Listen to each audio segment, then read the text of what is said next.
हर खबर पर होगी आपकी पकड़। डाउनलोड कीजिए एबीपी लाइव ऐप। कोरोना के संकट काल में केंद्र और महाराष्ट्र के बीच एक सियासी घमासान देखने को मिल रहा है और इस घमासान की वजह प्रवासियों के लिए ट्रेन है। रेल मंत्री पीयूष गोयल ने 7 घंटे में एक के बाद एक 10 ट्वीट किए और उद्धव सरकार पर निशाना साधा। प्रवासियों की घर वापसी का सबसे बड़ा जरिया ट्रेन कैसे सियासत का जरिया बन गई है, हमारी ये रिपोर्ट देखिए और समझिए। हजारों लोग घर वापसी के इंतजार में हैं, जिन पर लोगों को निकालने की जिम्मेदारी है, वो सियासत में उलझे हैं। शाम 7:14 पर रेल मंत्री ने पहला ट्वीट किया और लिखा, उद्धव जी, आशा है आप स्वस्थ हैं। हम महाराष्ट्र को 125 श्रमिक स्पेशल ट्रेन देने को तैयार हैं। आपने बताया कि आपके पास श्रमिकों की लिस्ट तैयार है, इसलिए आपसे अनुरोध है कि पैसेंजर से जुड़ी सभी जानकारी अगले 1 घंटे में मध्य रेलवे प्रबंधक को पहुंचाने की कृपा करें, जिससे हम ट्रेनों की योजना समय पर कर सकें।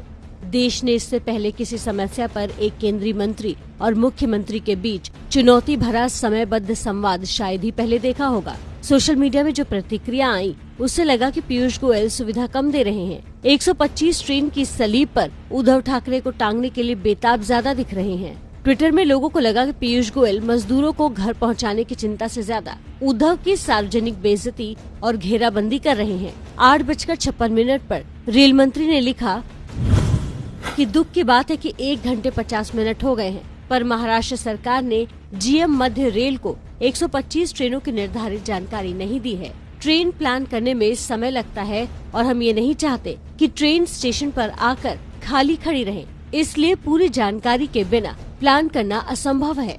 प्लानिंग तब होगी जब संवाद होगा, लेकिन सियासत और विवाद ने इसकी जगह नहीं छोड़ी। रात 10 बजे पीयूष गोयल ने फिर ट्विटर पर लिखा कि 2.5 घंटे से ज्यादा हो गए हैं, लेकिन अब तक मध्य रेलवे के जीएम को महाराष्ट्र सरकार से कोई जानकारी नहीं मिली है।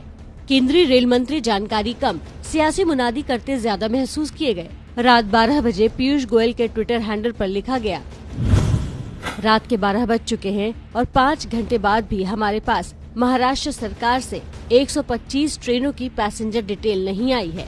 हमने अफसरों को आदेश दिया है कि इंतजार करें और तैयारी जारी रखें। रेल मंत्री के इस ट्विटर अटैक की वजह महाराष्ट्र के मुख्यमंत्री उद्धव ठाकरे का वो बयान था, जिसमें उन्होंने केंद्र पर निशाना साधा था।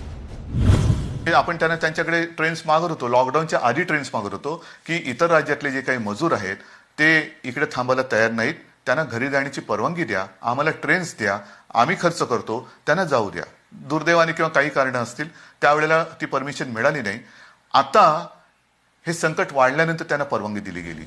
आखिरकार रात 2 बजे ट्विटर पर राज्य कार्य करने की परंपरा थोड़ी धीमी होती दिखी। रात 2:11 पर रेल मंत्री के ट्विटर हैंडल पर फिर एक मैसेज आया, महाराष्ट्र से 125 ट्रेनों के लिए पैसेंजर जानकारी कहाँ है? अभी तक 46 ट्रेनों की जानकारी दी गई है, जिसमें 5 पश्चिम बंगाल और ओडिशा के लिए है, जिन्हें तूफान के असर की वजह से नहीं चलाया जा सका। इसलिए 125 की जगह सिर्फ 41 ट्रेनों को नोटिफाई किया गया है। अपनी नाकामी को छुपाने के लिए हर चीज का ठिकरा केंद्र सरकार पर फोड़ने की ये जो कोशिश है बिल्कुल गलत है। रेल मंत्री और रेल मंत्रालय ने लगातार महाराष्ट्र को मदद की है और मुझे लगता है राजनीति महाराष्ट्र सरकार ने बंद करनी चाहिए। ट्रेन केंद्र चलाता है, अचानक ट्रेन रद्द हुई तो लोगों को सड़क पर आना पड़ा। फिर जब सड़क पर आया भारत मुद्दा बना तो केंद्र सरकार की लॉकडाउन नीति की आलोचना शुरू हो गई। अब नंगे पांव भागते प्रवासियों के आरोपों से बचने के लिए ये नई सियासत देखी जा रही है। रेलवे अपनी गाड़ियों का इस्तेमाल राज्य सरकार के खिलाफ हथियार की तरह करता दिख रहा है, वरना कोई केंद्रीय मंत्री किसी मुख्यमंत्री को 1 घंटे के नोटिस पर 125 ट्रेन के लिए यात्रियों की पूरी जानकारी मांगता है क्या?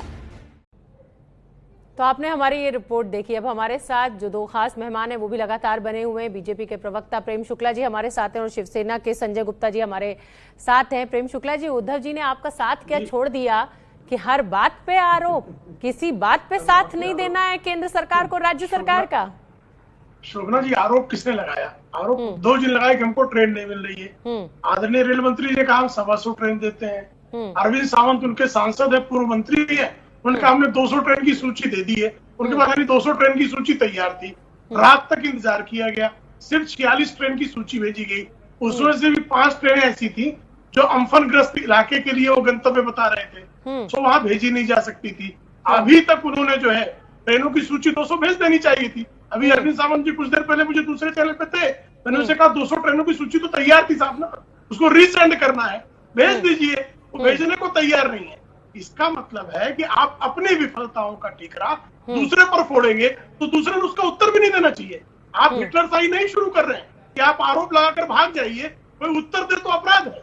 प्रेम शुक्ला जी, ये तो आप भी मानेंगे ना कि महाराष्ट्र इस समय सबसे ज्यादा बुरी तरह जूझ रहा है कोरोना से। मामले कितनी तेजी के साथ बढ़ते जा रहे हैं, ऐसे में दिक्कतें उनको भी होंगी लिस्ट बनाने में। बहरहाल मैं जवाब ले लेती हूँ। संजय गुप्ता जी, क्यों आप सारी अपनी जो मुसीबतें हैं या जो जितनी समस्याएं हैं उनका ठीकरा केंद्र सरकार पर फोड़ना चाह रहे हैं? लिस्ट अगर आप समय पर दे देंगे तो इस तरह का ट्विटर वॉर छेड़ना ही नहीं पड़ेगा पीयूष गोयल जी को।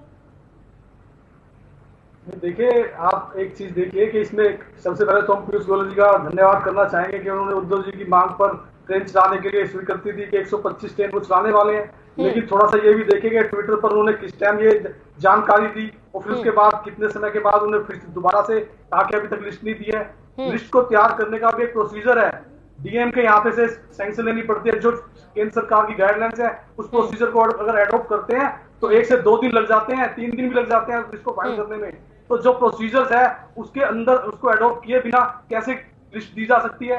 तो 1 घंटे के नोटिस पर रात को 12 बजे ट्वीट कर दे और फिर 2 बजे कहें कि अभी तक लिस्ट नहीं आई, फिर सुबह 10 बजे कह दे कि अभी तक लिस्ट नहीं आई। मतलब तकनीकी दिक्कतों के चलते आपकी तरफ से डिले हुआ।